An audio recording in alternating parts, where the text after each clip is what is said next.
Hello, my name is Laura Schmidt. I grew up in the beautiful city of Stuart, Florida. Stuart is the sailfish capital of the world, so I've grown up with the appreciation and understanding of the fishing lifestyle. Our family very much enjoys fishing and diving. My father is a sports fisher and has gone to many tournaments, including the World Tournament in Costa Rica. When I could, I would dive off where it was shallow enough to find conchs while the fishing boats were in neutral. My new favorite activity through my father was diving for conchs. I'm sure you're wondering by now, what is a conch?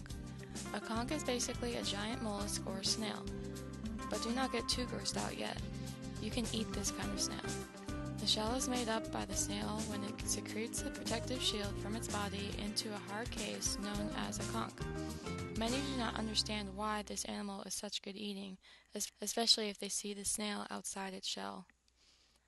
My past involves a lot of the Bahamas. As my father continued his deep-sea fishing, I would tag along to go diving for conchs. It soon became one of my favorite activities. They can be found in the general location of the Bahamas to the Caicos Islands. When diving down, the first thing you want to look for is a giant shell. It will be settled at the very bottom and is almost always in the grassy area.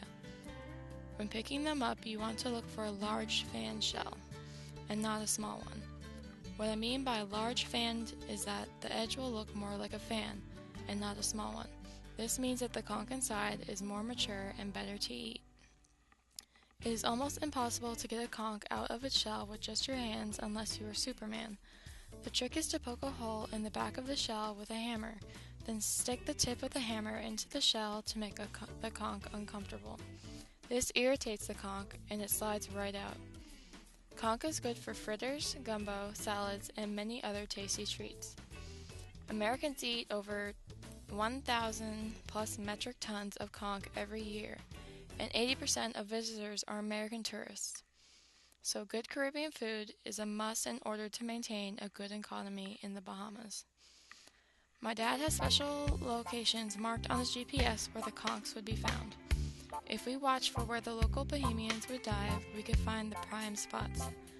But the Bahamian culture thrives on the money the conchs make, and almost pushes us to the point where they take us off our spots.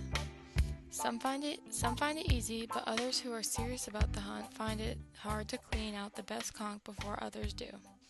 So the community relies very much on tourism. Some of the best restaurants in the area have locals go out and catch fresh conch off the beach. Restaurants also love to decorate their establishments with conchs lining the paths to the door. Conchs have been a big chapter of my life that I have enjoyed. I cannot wait to go back again and pick up my favorite pastime.